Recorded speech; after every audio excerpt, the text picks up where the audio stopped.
वह वक्त कुछ और था, जब लोग चूल्हे पर रोटियां सेकते थे और दिलों में नफरत भी उसी आंच पर पकती थी। न बिजली थी, न अस्पताल, बस अधूरी सड़कें। उसी अधूरी सोच में एक कुम्हार अपना घर बसाए बैठा था। मिट्टी से बर्तन बनाना उसका पेशा था। औरत को बस औलाद पैदा करने की मशीन समझना उसका नजरिया। वह अपने छोटे से घर में अपनी बीवी और 2 बेटों के साथ रहता था, लेकिन उस घर में 3 बेटियों की भी कहानियां थीं। वह कहानियां जो कभी पूरी नहीं होने दी गईं, क्योंकि जैसे ही कोई बेटी पैदा होती, उसके कानों तक वह प्यारी सी चीख पहुंचती, उसके माथे पर बल पड़ जाते और फिर वो चुपचाप उस नन्ही जान का गला घोंट देता।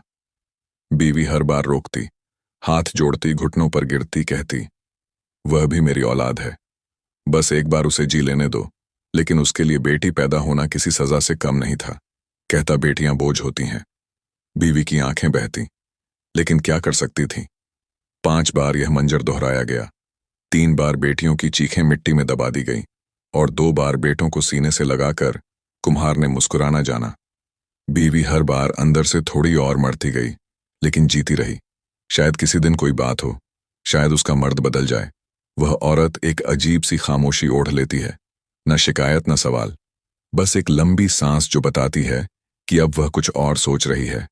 इसी खामोशी के साथ जब छठी बार उसके पेट में हलचल शुरू हुई तो एक शाम उसने बहुत हिम्मत करके कहा, मैं अपनी अम्मी के घर जाना चाहती हूं। कुछ दिनों के लिए कुम्हार जो मिट्टी में सना बैठा था, एक लम्हे को थमा, फिर गर्दन उठाए बगैर बोला, जा सकती है, मगर सुन, अगर इस बार भी बेटी हुई तो वहीं उसे मार देना। अगर बेटा हो तो मेरे पास ले आना। फौरन बीवी की आंखें कुछ पलों के लिए सुन्न हो गईं, लेकिन जब हर बार आंखों से गिरा हो तो अब किसी के लफ्ज नहीं चुभते। उसने अपने चेहरे पर दुपट्टा ओढ़ा, कुछ पुराने कपड़े एक झोली में रखे और पेट पर हाथ रखे उस रास्ते पर चल पड़ी जो उसके मायके की तरफ जाता था। उसका मायका उस गांव से कुछ दूर था, जहां अब भी लोग औरत को साया समझते थे। बेआज, बेअसर और बेनाम बूढ़ी मां ने दरवाजा खोला तो बेटी का चेहरा देखकर सब कुछ समझ गई।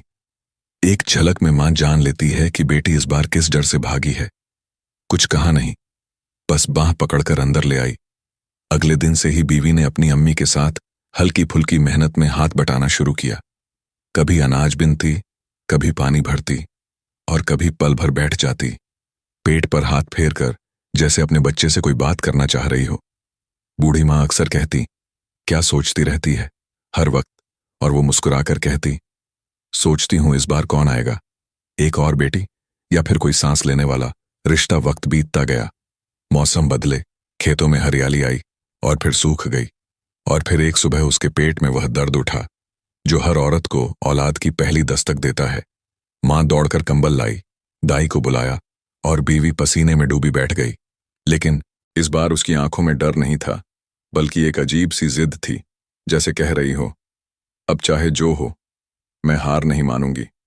कई घंटे गुजरे चीखों की जगह अब एक प्यारी सी रोने की आवाज गूंजी। फिर से बैठी हुई थी।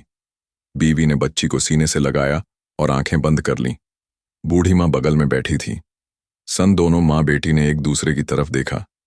कोई कुछ नहीं बोला, बस एक खामोश सवाल दोनों के बीच लटका रहा, अब क्या करेंगे। इधर कुम्हार के गांव में कुछ लोग बातों में लगे थे। किसी ने मजाक में कह दिया, तेरी बीवी के यहां बच्चा हुआ है, लेकिन वह खबर देने नहीं आई। कुम्हार जो चाक पर मिट्टी घुमा रहा था वहीं थम गया। उसकी आंखें सिकुड़ गईं। कौन है बच्चा? उसने पूछा। कहते हैं बेटी हुई है। फिर से किसी ने उसके कान में डाला। उसने कुछ नहीं कहा, लेकिन अब उसकी आंखें चाक से हटकर उस रास्ते की तरफ थीं जो उसकी बीवी के मायके की तरफ जाता था। इधर बीवी जानती थी कि वह आएगा, देर सवेर आएगा, और इस बार कुछ भी हो सकता है। वह बच्ची को सीने से लगाए दरवाजे पर बैठी रही पूरे दिन, और जैसे ही शाम ढली, बूढ़ी मां ने उसका हाथ थामा और कहा, गांव के पीछे जो पुराना तालाब है ना, वहीं चल। बीवी ने बच्ची को कसकर पकड़ा। आंखों में आंसू थे, लेकिन हौसला भी कुछ कम नहीं था। वो दोनों तालाब की तरफ गई। रात का वक्त था। वो रात बहुत ठंडी थी। आसमान पर बादलों की एक झील तैर रही थी और हवाएं चल रही थीं। कुम्हार की बीवी अपनी मां के साथ कांपती हुई उस छोटी बच्ची को सीने से लगाए बैठी थी। दोनों औरतें किसी सज्जा जैसी खामोशी में डूबी हुई थीं। तालाब के पास रखी एक पुरानी टोकरी को माँ ने उठाया, अंदर एक मुलायम कपड़ा बिछाया और बच्ची को बड़ी नरमी से उसमें रखा। उस लम्हे दोनों के हाथ कांप रहे थे, आंखें बरस रही थीं और जुबानें बिल्कुल चुप। बीवी बार बार बच्ची के चेहरे को देखती, उसकी छोटी छोटी उंगलियों को सहलाती, लेकिन डरने और मर्द के गुस्से से उसके चेहरे का रंग बदलने लगा। बीवी की मां ने टोकरी पर एक पतला सा कंबल रखा और फिर दोनों औरतें गहरे जंगल की तरफ चल पड़ी, बिना पीछे देखे, क्योंकि अगर एक बार भी पीछे मुड़ी तो यह काम शायद मुमकिन ना हो पाता। रास्ते में सिर्फ पत्तों की खरखराहट और उनके डरे हुए कदमों की आहट थी। रात का सन्नाटा कभी कभी किसी उल्लू की आवाज से टूटता, लेकिन वह बच्ची जो अब तक जाग रही थी एकदम खामोश थी, जैसे उसे भी मालूम हो गया हो कि इस वक्त रोने से कुछ नहीं बदलेगा। जंगल के अंदर जहां दरख्त एक दूसरे से लिपटे खड़े थे, वहीं एक जगह वह दरिया बहता था। बहाव तेज था, पानी गहरा और काफी तेज। बीवी ने कांपते हाथों से टोकरी को उठाया, आंखों में आंसू, दिल में सदमा, और फिर बहुत धीरे से उस टोकरी को पानी के हवाले कर दिया। टोकरी बहने लगी, कुछ ही पल में दूर हो गई, फिर और दूर, और फिर दोनों औरतों की आंखों से ओझल। बीवी ने मां के सीने से लगकर जोर से रोना शुरू कर दिया। वो ऐसा रोना था जिसमें अफसोस, मजबूरी और एक अधूरी ममता सब कुछ शामिल था। बूढ़ी मां ने सिर पर हाथ फेरा, लेकिन क्या कहती, लफ्ज नहीं थे। अब बस कुछ कदम खामोशी में खींचे और दोनों फिर उसी रास्ते पर लौट चली। मगर अब वह रास्ता पहले जैसा नहीं था। अब वह मां नहीं थी, अब वह बेटी भी नहीं रही। इधर टोकरी ने अपना सफर शुरू कर दिया था। पानी की लहरों पर हौले हौले डोलती हुई वह टोकरी अब जंगल के दिल की तरफ बढ़ रही थी। सुबह हो चुकी थी और ऊपर से सूरज की किरणें पत्तों से छन बनकर पानी पर गिर रही थीं, और टोकरी उस नजारे के बीच एक अजनबी उम्मीद की तरह बहती चली जा रही थी। बच्ची चुपचाप लेटी थी, उसकी आंखें खुली थीं, जैसे किसी नई चीज को देख रही हो, जहां कोई उसे गोद में नहीं उठाता, लेकिन दरिया की गोद में वो तैर रही थी। सुबह से दोपहर हो गई। टोकरी ना जाने कितनी दूर निकल चुकी थी। दरिया अब और गहरा हो चला था, मगर टोकरी अब भी बह रही थी। लेकिन अब बच्ची की भूख ने असर दिखाना शुरू किया। पहले वह धीरे धीरे कराहने लगी, फिर उसकी कराएं रोने में बदल गई। उस प्यारी की आवाज उस जंगल में गूंजने लगी। कोई सुनने वाला इंसान नहीं था, कोई पकड़ने वाला हाथ नहीं था। और फिर टोकरी एक झाड़ी में आकर अटक गई। वो झाड़ियां दरिया के किनारे उगी थीं, ना बहुत गहरी ना बहुत छोटी, मगर टोकरी अब तक वहीं फंसी थी, आधी टेढ़ी आधी सीधी, और बच्ची अब जोर जोर से रो रही थी। इधर गांव में शाम होते ही एक और मंजर सामने आया। बीवी और उसकी मां, जो हिचकियों में डूबी, घर लौटी थी। कुछ ही देर बाद दरवाजे पर एक गड़गड़ाहट सुनाई दी। कुम्हार आ चुका था। उसके चेहरे पर वही गुस्सा, वही आंखों में शक और लहजे में वह सख्ती जो औरत को लहूलुहान कर देती है। क्यों नहीं बताया तूने? बेटा हुआ है या बेटी? वो गरजते हुए बोला। बीवी ने कुछ पल आंखें नीची रखीं, फिर कहा, बेटी हुई थी, लेकिन हमने उसे दरिया में बहा दिया। ये सुनते ही कुम्हार का चेहरा ढीला पड़ा, फिर एक अजीब सी मुस्कुराहट आई। उसके होठों पर जैसे कोई बड़ा बोझ उतर गया हो। अच्छा किया, वो बोला। मैं ही कहता था ना बेटी का क्या काम है। उसने कुछ और नहीं पूछा, जैसे अब कोई बात बाकी ही ना हो। उधर दरिया का पानी अब कुछ ठंडा हो चला था। हवाएं भी थम गई थीं, मगर झाड़ी में अटकी वह टोकरी अब भी वहीं थी, और उस टोकरी के अंदर वह प्यारी बच्ची जो भूख, डर और तन्हाई की शिद्दत में बुरी तरह बिलख रही थी। उसकी आवाज नाजुक टूटी हुई, लेकिन दरिया की गूंजती हुई खामोशी में बहुत वाजह थी। और उसी दरिया में कुछ ही दूर एक बड़ी सी मछली, जो खुद भी भूख के आलम में तैर रही थी, इधर उधर अपने शिकार की तलाश में थी। उसका पेट पिचक गया था, आंखों में हल्की बेचैनी थी, और हर एक हलचल पर उसका ध्यान था। लेकिन तभी वो एक अजीब सी आवाज सुनती है। कोई मछली ऐसी आवाज नहीं करती। यह किसी रोते हुए इंसान के बच्चे की आवाज थी। धीमी, लरजती, थरथराती हुई मछली कुछ पल रुकी, और फिर उस आवाज के पीछे बहते हुए पानी में तेजी से आगे बढ़ने लगी, जैसे कोई खिंचाव हो, कोई नामालूम रिश्ता बन गया हो। उस आवाज से कुछ ही देर में वह उस झाड़ी तक पहुंच गई जहां टोकरी फंसी हुई थी। बड़ी बड़ी आंखों से उसने टोकरी के अंदर झांका, और वहां वह बच्ची रोते हुए अपने छोटे से हाथ हिला रही थी। मछली को देखती तो शायद और भी डर जाती, लेकिन अब उसमें रोने की ताकत भी कम हो चुकी थी। मछली ने कुछ देर तक बच्ची को देखा। एक अजीब सा सुकून उसके अंदर उतरता चला गया। हाँ, उसे भूख लगी थी, बहुत लगी थी, लेकिन पता नहीं क्यों उस बच्ची को देखकर उसके अंदर शायद ममता जाग गई। वह खामोश सी टोकरी के निचले हिस्से को अपनी नुकीली नाक से हल्के से धकेलने लगी। फिर धीरे धीरे उसने टोकरी को अपनी पीठ पर टिकाया और एक बोझ की तरह नहीं, जैसे कोई चीज उठा रही हो, वैसी नरमी और एहतियात के साथ अब वह मछली अपनी पीठ पर टोकरी उठाए दरिया के बहाव में आगे बढ़ रही थी। कहीं और दरिया के दूसरी किनारे पर एक और गांव था, छोटा सादा, और दरिया के किनारे जिंदगी बसर करता हुआ वहां एक मछुआरा दरिया में मछली पकड़ने आया हुआ था। उसके चेहरे पर थकान थी, लेकिन आंखों में अब भी उम्मीद थी। वो 3 दिन से खाली हाथ लौट रहा था और उसके घर में बीवी के साथ साथ अब भूख भी उसका इंतजार कर रही थी। अचानक उसकी नजर दरिया की सतह पर कुछ अजीब देखती है, एक बहुत बड़ी मछली और उसकी पीठ पर टोकरी। उसने आंखें मसल कर देखा, शक नहीं था, और जब वो मछली पास आई तो उसने टोकरी में झांक कर देखा। बच्ची उसका दिल जैसे किसी ने जोर से पकड़ लिया हो। वो हैरान रह गया, कुछ बोल नहीं पाया। उसने जल्दी से टोकरी को उठाया और अपने पास खींच लिया।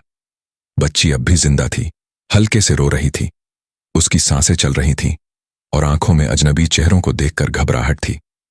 मछुआरा अब तक कुछ समझ ही नहीं पा रहा था, लेकिन तभी वो मछली जो टोकरी छोड़ चुकी थी दरिया में अजीब अंदाज में कूदने लगी। 1 बार फिर, 2 बार फिर, 3 बार, जैसे वह बता रही हो, मैं अपनी पीठ पर लाई हूं। इसको यहां तक मछुआरा शायद सब समझ चुका था। उसने टोकरी एक तरफ रखी और अपने हाथों से उस मछली को भी पकड़ लिया, लेकिन पकड़ने के लिए नहीं, काटने के लिए नहीं, बल्कि बचाने के लिए।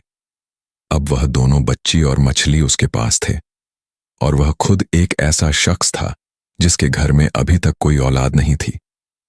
3 दिन से वह और उसकी बीवी भूखे थे। घर का चूल्हा ठंडा पड़ा था, लेकिन उस वक्त उसके दिल में शायद एक ख्याल था, मुझे बच्ची मिल गई। मछुआरा बच्ची को बहुत नरमी से सीने से लगाता है, और बच्ची और मछली को लेकर जब वह घर पहुंचा तो उसकी बीवी बाहर ही बैठी थी, चूल्हे को ताकती हुई, लेकिन चूल्हे में आग नहीं थी। जैसे ही उसने बच्ची को देखा उसकी आंखें भर आईं। वो लपक कर आई और बच्ची को अपनी गोद में ले लिया, ऐसे जैसे कोई मां अपने खोए हुए बच्चे को फिर से पाले। यह कहां से आई? उसने कांपते लहजे में पूछा। दरिया से, मछुआरा बोला। मछली अपनी पीठ पर लाई है। इसे बीवी ने मछली को देखा और उसकी आंखों में भी वही सवाल था, वही मोहब्बत। अब मछुआरा मछली को लेकर घर के पीछे बने एक गहरे गड्ढे में डाल देता। नीचे बैठी थी, खाने को दिया जाता, मगर वह कुछ खाती नहीं थी। मछुआरा परेशान था, बार बार गड्ढे के पास जाकर उसे देखने लगता, मगर मछली जैसे किसी गम में डूबी हो, कुछ ठीक नहीं लग रहा। इस मछली के साथ मछुआरे ने अपनी बीवी से कहा, पता नहीं क्यों, पर मुझे ऐसा लगता है जैसे इसने उस बच्ची से कोई रिश्ता बना लिया हो। बीवी ने कहा, अपनी बात कहते हुए अचानक रुक गई, फिर बच्ची की तरफ देखने लगी। अगले कुछ दिन ऐसे ही गुजरते गए। मछली की हालत दिन ब दिन और खराब होने लगी और मछुआरे की बीवी की उलझन भी बढ़ने लगी। अब वह बच्ची को लेकर गड्ढे के पास बैठने लगी। वो सोचती शायद मछली बच्ची को देखकर कुछ बेहतर महसूस करें। और फिर एक रोज दोपहर में जब बच्ची को नींद नहीं आ रही थी और वह हल्का हल्का रोने लगी, गड्ढे के पानी में हलचल हुई। मछली ने पहली बार अपनी गर्दन पानी के ऊपर निकाली। बीवी सन्न रह गई। बच्ची ने जैसे ही मछली को देखा, रोना रुक गया। वो एक तक देखने लगी और मछली धीरे धीरे पास आ गई। उस रोज के बाद से कुछ बदलने लगा। बच्ची अब रोती नहीं थी जब तक मछली को एक नजर देख ना लेती। बीवी बच्ची को लेकर हर शाम गड्ढे के किनारे बैठ जाती। मछली कभी अपना सिर बाहर निकालती, कभी पानी के छींटे मारती, और बच्ची खिलखिलाकर हंसती। ऐसा लगने लगा जैसे 2 अलग अलग लोगों के 2 जज्बाती दिल कहीं एक दरिया की लहर में मिल गए हों। वक्त बीतता गया। बच्ची अब कुछ बड़ी हो गई थी, लगभग 2 साल की। वह अब रेंग कर मछली के गड्ढे तक पहुंच जाती थी। मछली उसके पास आती थी और कभी कभी अपने पंखों से पानी उछालती थी, जैसे खेल रही हो, और बच्ची, वह उस मछली को देखकर इतनी खुश होती जैसे वह उसकी मां हो। मछुआरे की बीवी यह देखकर हर रोज सुकून महसूस करती थी। अब वह यह मान चुकी थी कि अगर बच्ची को कोई चीज खुशी देती है तो वह इस मछली की मौजूदगी भी है। एक दिन सुबह बहुत सादी थी। जैसे हर रोज की तरह मिट्टी के आंगन में हल्की सी धूप बिखरी थी। हवा ठंडी थी और मछुआरे की बीवी घर के दरवाजे के पास बैठकर पुराने कपड़ों में पैबंद लगा रही थी। बच्ची पास ही बैठी मिट्टी से खेल रही थी। उसकी उंगलियां कभी गीली मिट्टी को मसलती, कभी छोटे पत्थर इधर उधर बिखेर देती। गड्ढे के पानी में आज फिर मछली की गर्दन ऊपर आई थी। उसका पूरा जिस्म धीमे धीमे पानी में हिल रहा था। वो बच्ची की तरफ देख रही थी, जैसे उसे इंतजार हो। तभी लाली मछली बीवी के हाथों से सुई छूटकर जमीन पर गिर गई। उसने एकदम बच्ची की तरफ देखा। क्या कहा तूने? बच्ची ने बिना कुछ समझे फिर से उसी प्यार से दोहराया। लाली मछली अब की बार उसकी आंखों में चमक थी और उंगली उस तरफ उठी हुई थी जहां गड्ढे में मछली धीरे धीरे गोते खा रही थी। मछुआरे की बीवी की आंखें भर आईं। उसने बच्ची को गले से लगाया। उस लम्हे की गर्मी उसके सीने तक उतर गई थी। किसी मां की तरह उसका दिल पसीज गया। तूने लाली मछली कहा? उसी वक्त मछली ने जैसे पानी के ऊपर एक चक्कर काटा। उसकी पूंछ ने पानी की सतह पर एक हल्का सा दायरा खींचा और बच्ची खिलखिलाकर हंसने लगी। उस दिन से लाली मछली का नाम घर में गूंजने लगा। मछुआरे का घर अब 2 जिंदा चीजों से नहीं 3 से आबाद हो गया था। अब यह रिश्ता गहरा हो चुका था। एक लंबा अरसा बीत चुका था। अब वह 21 साल की हो चुकी थी। चेहरे पर बला की सादगी और तासुर ऐसा कि कोई देखे तो दिल की गहराइयों तक उतर जाए। उसके लहजे में एक अजीब सी मिठास थी जो किताबों से नहीं, रिश्तों से आती थी। वो किसी स्कूल में नहीं गई थी, लेकिन जो सिखाया था मछुआरे और उसकी बीवी ने सिखाया था। और वह मछली, वो बूढ़ी मछली जो अब उसकी सबसे पहली और सबसे गहरी दोस्त बन चुकी थी। लाली वही मछली जिसने उस दिन टोकरी को दरिया में तैरते देखा था और एक ममता का रिश्ता निभाया था।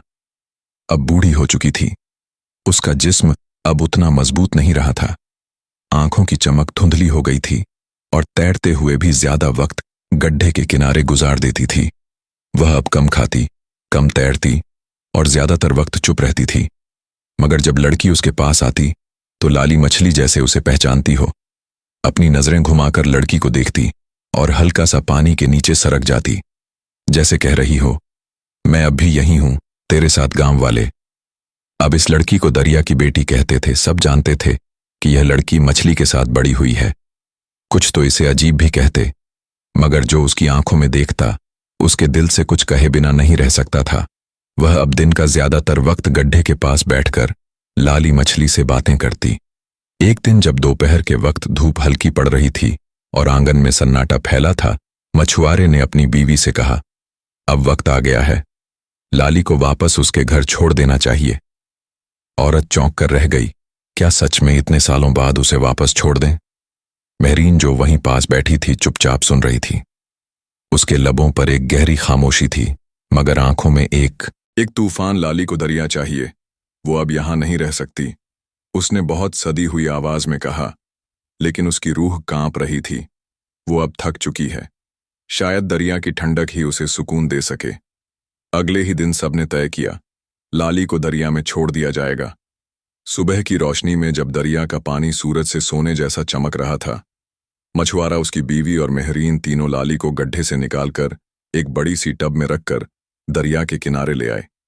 जैसे ही लाली ने पानी की खुशबू महसूस की, वो जोर जोर से कूदने लगी। उसकी बूढ़ी थके हुए जिस्म में फिर से चमक आ गई थी। ऐसा लग रहा था जैसे वह कह रही हो, हाँ, यही मेरा घर है, यही मेरा आसमान है। मेहरीन ने टब को धीरे से झुकाया और लाली फिसलकर दरिया में समा गई। पानी के अंदर जाते ही लाली मछली ने एक चक्कर काटा और वापस ऊपर आकर ऐसे घूमी जैसे शुक्रिया कह रही हो। मेहरीन के होंठ कांपे, मगर उसने आंसू नहीं बहने दिए। जा लाली, मगर रोज मिलना, बस इतना ही कहा। उस दिन के बाद एक नई बात शुरू हुई। हर सुबह मेहरीन जंगल के रास्ते अकेली दरिया के किनारे पहुंचती। वह नंगे पांव जाती, हाथ में एक पुराना कपड़ा और कुछ मछली के लिए चावल लेकर। और जैसे ही दरिया के पास बैठती, लाली मछली की बूढ़ी परछाई पानी के नीचे से उभरती और धीरे धीरे सतह पर आ जाती। फिर दोनों घंटों साथ बैठते, बातें होती, कुछ हंसी, कुछ खामोशियां। लफ्ज कम होते थे, मगर महसूसात बहुत गहरे। मेहरीन अब जवान हो चुकी थी, मगर उसके लहजे में वही बचपन की बात थी और दिल में वही ही लाली मछली के लिए बेपनाह मोहब्बत। गांव के लोग अब भी उसे अजीब कहते, मगर किसी की कहानियों में इतनी खामोश गहराई नहीं होती जितनी दरिया के इस किनारे पर थी। इसी तरह एक दिन की बात है, जंगल की उस तंग पगडंडी से, जहां शायद ही कोई कभी आता, अचानक कुछ घोड़ों की टापें सुनाई दी। दूर से 4 पग घुड़सवारों का एक छोटा सा काफिला आता दिखा। बीच में एक सजे धजे घोड़े पर नीले लिबास में एक नौजवान बैठा था। कोई शहजादा मालूम होता था। उम्र रही होगी तकरीबन 24 साल। उसकी आंखों में तलाश थी और चेहरे पर शराफत। वो अपने साथी दरबारी और सिपाहियों के साथ शिकार की तलाश में जंगल के भीतर आया था। मगर एकाएक दरिया के किनारे एक अजीब और दिल को छू लेने वाला मंजर उसकी आंखों के सामने था। वह देखता है, एक लड़की नंगे पांव दरिया किनारे बैठी है और उसके सामने एक बूढ़ी मछली जो बार बार पानी से बाहर निकलती है, जैसे उससे बात कर रही हो। शहजादा ठहर जाता है। उसके लश्करी और सिपाही चुपचाप देखते हैं, यह कौन है और यह मछली, यह ऐसा बर्ताव क्यों कर रही है। उस रात उसने किसी से कोई बात नहीं की। सुबह होते ही उसने खुद दरिया के किनारे जाने का फैसला किया, लेकिन इस बार वह अकेला गया। न कोई घोड़ा, न सवारी, न दस्तूर। मेहरीन हमेशा की तरह दरिया के किनारे बैठी थी। लाली मछली उसके सामने पानी से खेल रही थी।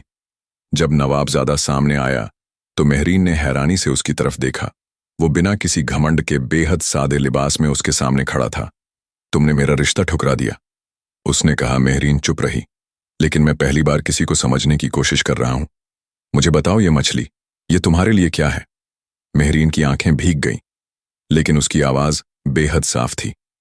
जब मैं दुनिया में अकेली थी, जब मेरी कोई पहचान नहीं थी, न नाम न रिश्तेदार, तब लाली मछली ने मुझे अपनी पीठ पर लाद कर उस जगह पहुंचाया जहां मुझे मेरे मछुआरे बाप मिला। मैं कैसे किसी इंसान से रिश्ता जोड़ूं और उस रिश्ते को छोड़ दूं जो मुझे जिंदगी में सबसे पहले मिला। नवाब ज्यादा देर तक सुनता रहा, फिर उसने सिर झुकाया और बगैर कुछ कहे लौट गया। कुछ वक्त गुजरा। जिस दिन मेहरीन ने पहली बार उसका दिल तोड़ा था, उस दिन से अब तक कई महीने बीत चुके थे और अब वह पहले से कहीं ज्यादा समझदार और मजबूत हो चुकी थी।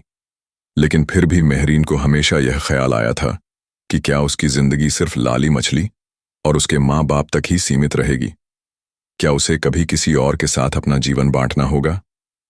इसी सोच में डूबी हुई थी मेहरीन जब एक दिन अचानक दरिया के किनारे एक घोड़ा रुकता है। उसकी पीठ पर सवार वही नवाबजादा था। एक बार फिर उसने अपने पूरे ठाट बाट के साथ मेहरीन के सामने आकर खड़ा हो गया।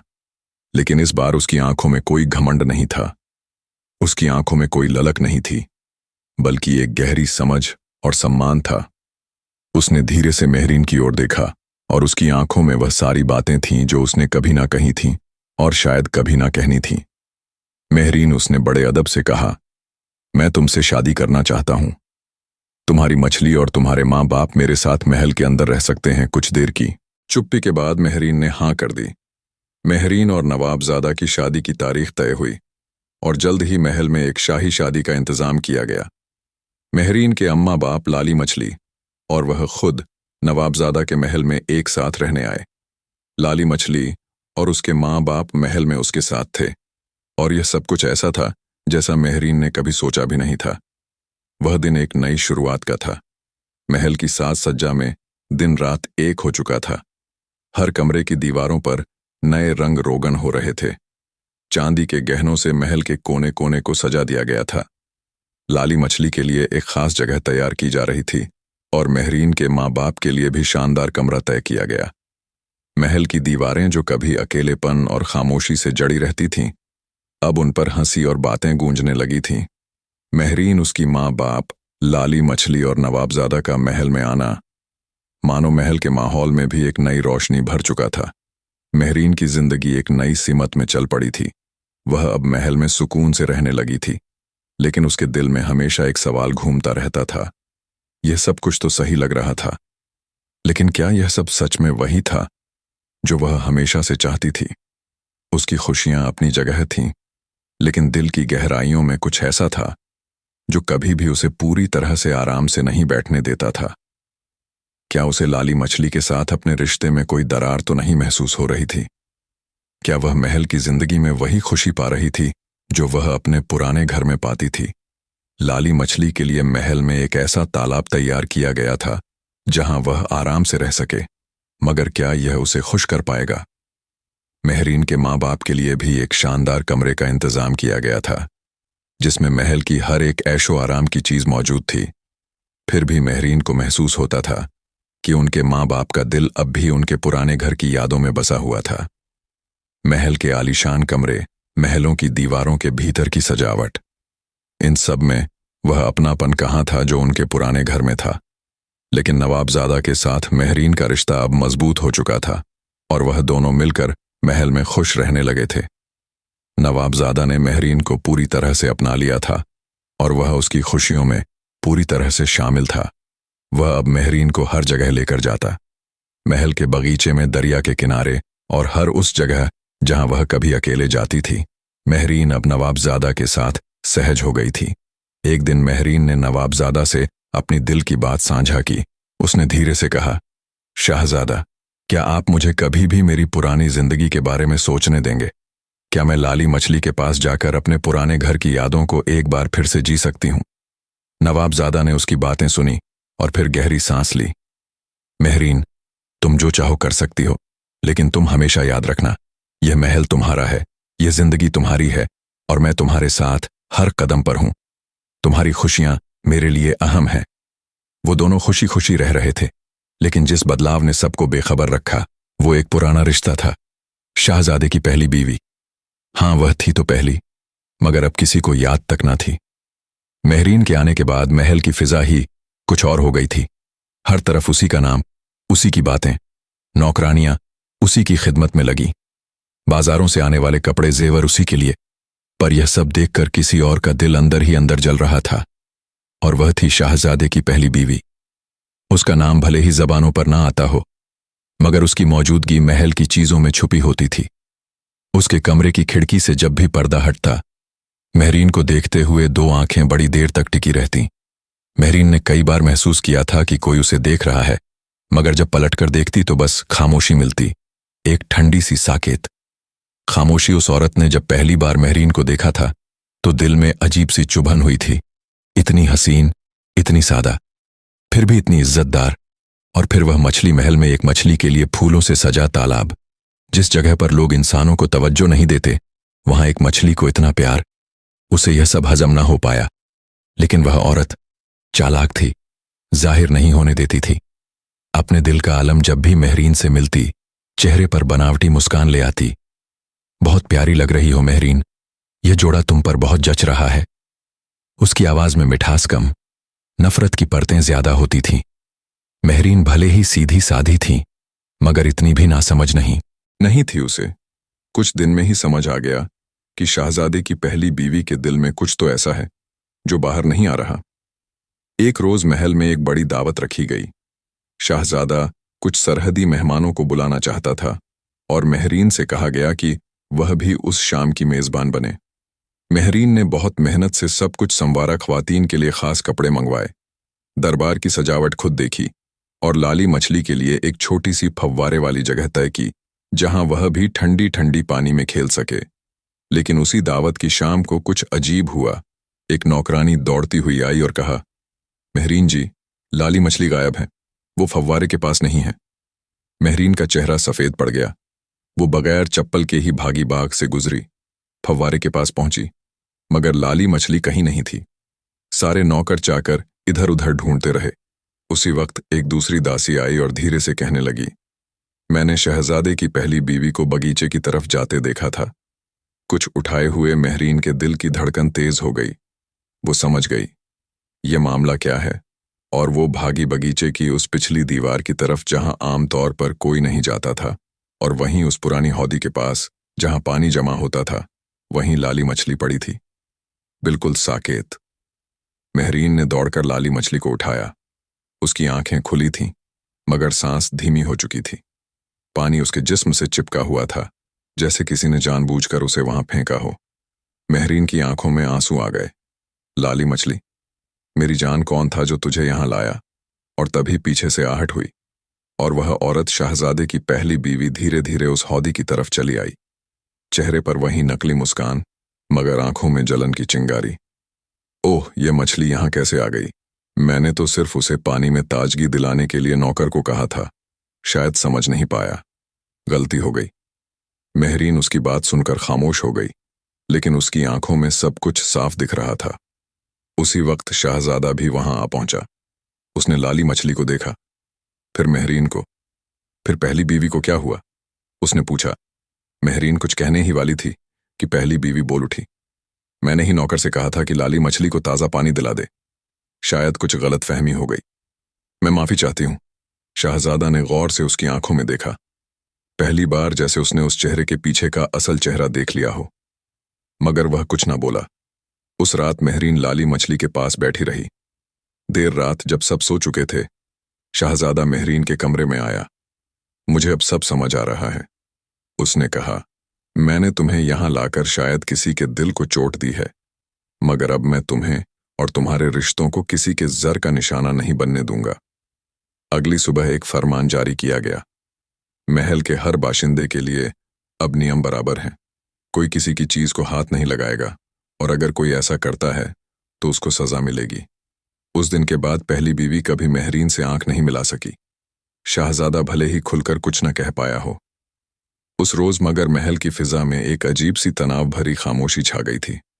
पहली बीवी, यानी वह औरत जो अब तक पर्दों में रहकर अपनी जलन छुपा रही थी, अब उसका सब्र टूटने को था। उस रात जब वह अपने कमरे में अकेली बैठी थी, तो आईने के सामने खुद से बोली, मेहरीन एक गरीब मछुआरे की बेटी, और अब यह मेरे महल की मल्लिका और वो मछली जैसे कोई रानी हो नहीं। अब और नहीं सहा जाता। उसकी आंखों में नफरत के साथ साथ एक ठंडक भी थी, जैसे सब कुछ तय हो गया हो। वह अब इंतकाम लेने का मन बना चुकी थी, मगर यह इंतकाम यूं ही सीधा साधा ना होने वाला था। उसने महल के पुराने हिस्से में रहने वाले एक वफादार नौकर को बुलाया। वो नौकर, जो कभी इसी पहली बीवी की परवरिश करने वालों में शामिल था, उसकी आवाज में अब भी उस औरत के लिए अदब था। तुम्हें एक काम करना होगा जो किसी को पता न चले, उसने धीमे लहजे में कहा। हुक्म कीजिए। मल्लिका साहिबा, उस मछली को, हाँ, उसी को किसी तरह से इस महल से दूर कर दो, मगर ऐसा हो कि किसी को शक भी ना हो। उसे जहर देना हो तो ऐसा दो कि वह तड़पे नहीं, चुपचाप मर जाए। अगले दिन मेहरीन लाली मछली को लेकर महल के पीछे वाले बाग में जा रही थी। वहीं एक नन्हा सा तालाब था, जहां लाली मछली को तैरने का बड़ा शौक था। सब कुछ वैसे ही था। फूलों की खुशबू, चिड़ियों की चहचहाट और लाली मछली का खिलखिलाता अंदाज। मगर मेहरीन को लगा जैसे कोई साया उनके पीछे है। उसने पलटकर देखा, मगर कुछ नजर नहीं आया। उसी शाम को लाली मछली ने खाना नहीं खाया। मेहरीन ने कई बार पुकारा, लेकिन लाली मछली बस एक कोने में बैठी रही। उसकी सांसें भी कुछ अजीब सी लग रही थी, जैसे कुछ अंदर ही अंदर टूट रहा हो। मेहरीन की आंखों में आंसू आ गए। उसने दौड़कर शहजादे को बुलाया। हकीम को भी खबर दी गई। हकीम आया, मछली को देखा और फिर कुछ देर सोचते हुए बोला, इस पर जहर का असर लगता है, कोई धीमा जहर जो पानी में घुला दिया गया हो। शहजादे ने दहाड़ते हुए पूछा, महल में ऐसा कौन कर सकता है? मगर हकीम ने सिर झुका लिया। यह तो जांच के बाद ही पता चल सकता है। मेहरीन की हालत जैसे किसी माँ की होती है जो अपने बच्चे को खोने के डर से कांप रही हो। वो लाली मछली को गोद में लेकर बैठ गई। उसके आंसू टप टपक टपक कर लाली मछली की चमकदार खाल पर गिरते रहे। तू कुछ मत बोल मेरी जान, मैं तुझे कुछ होने नहीं दूंगी। शाम के वक्त जब लाली मछली की हालत और बिगड़ गई, तो शाहजादे ने फैसला लिया, अब कुछ छुपाया नहीं जाएगा। जो भी इस हरकत में शामिल है वह बेनकाब होगा। महल में एक तहकीकाती अमल शुरू हुआ। हर नौकर से पूछताछ हुई, हर जगह की तलाशी ली गई, और आखिरकार वह शीशी मिल ही गई जिसमें जहर बचा हुआ था। वह शीशी उसी पुराने हिस्से के कमरे से मिली जहां पहली बीवी का वफादार नौकर सोया करता था। अब बात खुल चुकी थी। नौकर को बुलाया गया। उसने पहले झूठ बोला, मगर जब उस पर दबाव बढ़ा तो सच बाहर आ ही गया। बड़ी मलिका साहिबा ने कहा था, मैंने तो बस उनका कहा माना। अब शाहजादे के सामने वह औरत खड़ी थी जिसकी आंखों में अब भी गुस्सा था, मगर चेहरा उतर गया था। तुमने जानबूझकर मेरी बीवी की सबसे प्यारी चीज को मारने की कोशिश की, सिर्फ इसलिए कि वो मेहरीन है। पहली बीवी ने चुपचाप सर झुका लिया, मगर फिर बोली, हाँ किया था, क्योंकि मैंने उस मछली में वह सब देखा जो मैंने कभी नहीं पाया। तुम मुझसे प्यार करते हो जैसे किसी इंसान से करते हो, और वो मछली, एक गरीब की बेटी। यह मुझसे बर्दाश्त नहीं हुआ। शहजादे की आंखें सुर्ख हो गईं। तुम्हें अब इस महल में नहीं रहना चाहिए। तुम जो चाहती थी वो हासिल ना हुआ, मगर अब तुमने जो किया है उसका हिसाब जरूर मिलेगा। उस रात लाली मछली को बचाने की हर कोशिश की गई। हकीमों ने दवा दी, ठंडा पानी बदला गया। मेहरीन ने एक पल को भी उसे अकेला ना छोड़ा। उसकी उंगलियां लगातार लाली मछली के बदन पर फिरती रही, जैसे मां किसी बच्चे को थपकी देती है। और सुबह होने से पहले लाली मछली की सांसें कुछ तेज हुईं। उसकी आंखों में हल्की सी चमक लौटी और मेहरीन ने पहली बार मुस्कुराकर कहा, देखा तू हारने वालों में से नहीं है मेरी लाली। मछली महल के बड़े दरबार में उस रोज एक अजीब सी खामोशी तारी थी। हवा भी जैसे थमी हुई थी। दरबार में कुछ और ही होने वाला था। शहजादे के हुक्म पर पहली बीवी, जो अब तक बाहर से मुस्कुराती थी और अंदर से जल भुन जाती थी, को दरबार में बुलाया गया। वो बेशकीमती जेवरों में लिपटी हुई आई, मगर आंखों में एक अजीब सी बेचैनी थी। उसे अंदाजा था कि आज कुछ बड़ा होने वाला है। शहजादे ने भारी आवाज में कहा, हमने बहुत सहन किया, तुम्हारी चालबाजियां, तुम्हारी साजिशें, तुम्हारी झूठी मुस्कुराहटें, मगर अब बहुत हो चुका। मेहरीन और उसकी लाली मछली पर जो गुजरी वो हम भूल नहीं सकते। तुमने हमारे एतबार को तोड़ा है। महल के सारे वजीर, सिपह सालार और अजीज लोग खामोशी से तमाशा देख रहे थे। पहली बीवी के चेहरे का रंग उड़ गया, मगर वह फिर भी कोशिश करती रही। खुद को बेमुजरिम दिखाने की शहजादे, उसने घुटी हुई आवाज में कहा, मैंने क्या किया है? मेहरीन तो आपकी पसंद है, मैंने उसे कब रोका? लाली मछली, वो तो बस एक मछली है। बस करो शहजादा, गरज पड़ा। मछली नहीं, वो एक रिश्ता है जो तुम कभी समझ नहीं पाई। उसके लफ्ज जैसे दीवारों से टकराकर महल में गूंज उठे। आखिरकार शहजादा बोले, आज से तुम इस महल का हिस्सा नहीं। तुम्हारे लिए एक छोटा सा मकान तय किया गया है, दरिया से दूर। इस शहर से बाहर बंद कमरा दरवाजा खुला और सिपाही अंदर आए। पहली बीवी, जो कभी इस महल की मलिका थी, आज तन्हा अपने कमरे से निकलते हुए एक बार मुड़ी। उसकी आंखों में आंसू नहीं थे, लेकिन कुछ और था। एक वादा। उसने फर्श पर सिर झुकाया, नहीं बल्कि सिर उठाकर कहा, तुम लोग सोचते हो मैंने हार मान ली। नहीं, मैं एक दिन लौटूंगी, और उस दिन यह सारा शाही महल, यह लाली मछली, यह मेहरीन, सब कुछ मेरा होगा। मैं सब छीन लूंगी। एक एक चीज उसकी आवाज में इतनी तलखी थी कि पास खड़े सिपाही भी कांप उठे, मगर किसी ने जवाब नहीं दिया। उसे ले जाया गया। उस महल से बहुत दूर एक वीरान सी जगह, जहां न कोई उसके आंसुओं को समझने वाला था, न कोई उसके गुस्से को रोकने वाला। शाम ढल चुकी थी। महल की बलखाती गलियों में सूरज की आखिरी किरणें गुम। मछली और बच्ची एक दूसरे को समझते हैं। शाहजादा ने कुछ देर खामोशी से सुना, फिर उसकी नजर मेहरीन पर पड़ी। उसने मछुआरे से पूछा, क्या कभी पता चला कि यह बच्ची किसकी थी? कौन छोड़ गया था उसे? मछुआरे ने सर हिलाया, नहीं, हम बस इतना जानते हैं कि यह बहती हुई आई थी। किसी ने बेटी से पीछा छुड़ाया होगा। उसके बाद से यह तीनों, मैं, मेरी बीवी और लाली मछली, इसके अपने बन गए। शाहजादा की आंखों में नमी थी। उसने आगे बढ़कर मछुआरे के हाथों को चूमा। आपने इंसानियत दिखाई है बाबा और मेहरीन।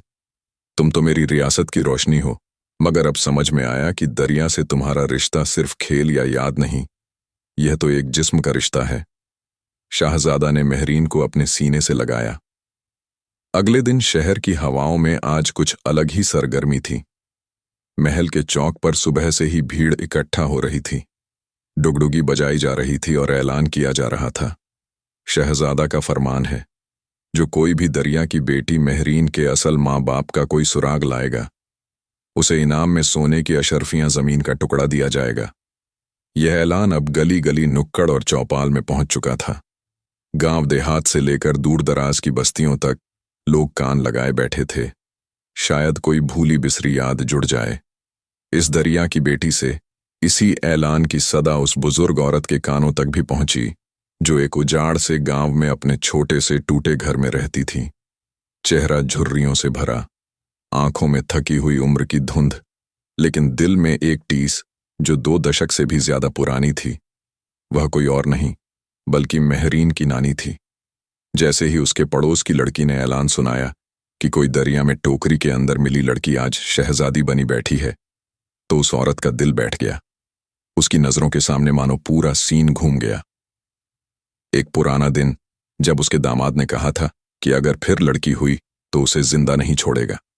उसकी बेटी नरम दिल और खौफजदा फिर से हामिला थी, और जब बच्ची ने जन्म लिया तो उसकी जान बचाने के लिए वह दोनों माँ ब आधी रात को चुपके से उसे एक टोकरी में रखकर दरिया के हवाले कराई थी। वो भीगी हुई आंखें, कांपते हुए हाथ और दरिया की बेचैन लहरें, सब कुछ सामने आ गया। उस बूढ़ी औरत की आंखों में वो चुपचाप उठा बैठी, कांपते हाथों से अपनी पुरानी चादर ओढ़ी और दिल में एक इरादा लेकर बोली, यह मेरी नातिन है, मेरी रगों का लहू है, मुझे जाना होगा, मुझे सच बताना होगा। रास्ता दूर था, उम्र भी जवाब दे चुकी थी, लेकिन दिल का तूफान उम्र की दीवारें गिरा चुका था। बूढ़ी औरत अपने पास कुछ नहीं लेकर निकली, बस हाथ में एक कपड़े की पोटली और सीने में सालों पुरानी एक सच्चाई महल की तरफ उसका सफर शुरू हुआ। हर मोड़ पर, हर पेड़ के साए में वह रुकी, सांस ली, लेकिन फिर चल पड़ी। सूरज सर पर चढ़ाया पसीना उसके झुर्रीदार माथे से टपकता रहा, लेकिन इरादा मजबूत था। तीसरे दिन वह शाही महल के दरवाजे पर पहुंची। सिपाहियों ने पहले तो उसे रोकना चाहा, लेकिन जब उसने कांपती आवाज में कहा, मैं दरिया की बेटी की नानी हूं, तो वह चौंक गए। खबर बिजली की तरह महल में फैल गई। मेहरीन उस वक्त लाली मछली के साथ दरिया के किनारे बनी छोटी सी झील में थी। जब शहजादा उसे बुलाने आया, मेहरीन कोई आया है, कोई जो दावा करता है कि वह तुम्हारा खून का रिश्ता है। मेहरीन के हाथ से फूल गिर गया जो वह लाली मछली के लिए तोड़ रही थी। उसकी आंखों में एक साया सा तैर गया। जब वह महल के दीवान खाने में पहुंची तो सामने वह बूढ़ी औरत बैठी थी, थकी हुई, धूल से सनी, मगर आंखों में जानने की एक चमक ली। तुम मेरी कौन हो? मेहरीन की आवाज कांप रही थी। बूढ़ी ने कांपते हाथों से वह पुराना कपड़ा निकाला, वहीं जिस पर मिट्टी में दबे कुम्हार के निशान थे, वही कपड़ा जिसमें लपेटकर बच्ची को दरिया में बहाया गया था। यह तुम्हारे साथ दरिया में गया था, तुम्हारी मां के आंसू अब भी इसमें बसते हैं, बूढ़ी बोली। मेहरीन के पैरों तले से जैसे जमीन खिसक गई। लाली मछली जो पास ही थी, चुपचाप सर नीचे के झील के पानी में हल्का सा तैर रही थी, जैसे उसे सब याद आ गया हो। शहजादा पास आया। अगर यह सच है तो यह औरत अब तुम्हारी नानी है। महल की जमीन पर खड़े उस वक्त सबकी आंखें नम थीं, लेकिन मेहरीन की आंखों से आंसुओं की धारा बह रही थी। वो दौड़कर अपनी नानी से लिपट गई। कुछ ही देर बाद महल में जश्न का ऐलान हुआ, लेकिन इस जश्न में शोर नहीं था। एक सुकून, एक चुप खुशी थी। उस लड़की की पहचान पूरी हो गई थी। वक्त गुजरते गुजरते अब सब कुछ सामने आ चुका था। दरिया की बेटी मेहरीन की पहचान, उसका अतीत, उसका रिश्ता, उसकी जड़ें, सब कुछ जैसे किसी पुरानी तह में दबा हुआ राज्य था जो अब सामने आ गया था। मगर अब एक फैसला बाकी था, एक ऐसा फैसला जो दिल से लिया जाना था, न कि गस से या नफरत से। नवाबजादा के हुक्म पर सिपाही उस गांव में रवाना हुए जहां कभी गांव वापस भेज दिया जाए, ताकि जब वह उस दरिया को देखें तो हमेशा याद रहे कि जहां उन्होंने जान गंवाने को छोड़ा था, वहीं एक नई जिंदगी ने उन्हें माफ कर दिया था। कुम्हार और उसकी बीवी को शाही बग्घी में बिठाकर रवाना किया गया। रास्ते भर दोनों रोते रहे, मगर इस बार आंसू शर्मिंदगी के नहीं, एक के अल्फाज की वजह से थे। उधर मेहरीन अब उस महल की रानी थी, मगर अंदर से अब भी वह वही दरिया की बेटी थी। उसकी लाली मछली, बूढ़ी मछली, अब भी महल के अंदर बने छोटे तालाब में रहती थी, और जब भी मेहरीन उसके पास जाती तो लाली मछली उसकी आहट पहचान कर पानी में हल्का सा उछाल मारती, जैसे कह रही हो, मैं अब भी तेरे साथ हूं बेटी। शाम ढलने को थी। मेहरीन महल की बालकनी में बैठी थी। लाली मछली उसके पास बनी छोटी पानी की हौज में धीरे धीरे तैर रही थी। नवाबजादा उसके पास आ बैठा और कहा, तुमने जो किया वो हर कोई इंसान नहीं कर सकता। मेहरीन मुस्कुराई। जिसे प्यार में पाला गया हो वो नफरत का बोझ नहीं उठाता। दरिया की लहरें दूर से दिखाई दे रही थीं, जैसे कोई पुरानी आवाज फिर से पुकार रही हो, मगर इस बार वह आवाज गम की नहीं, सुकून की थी। और इस तरह वह लोग महल में हंसी खुशी रहने लगे।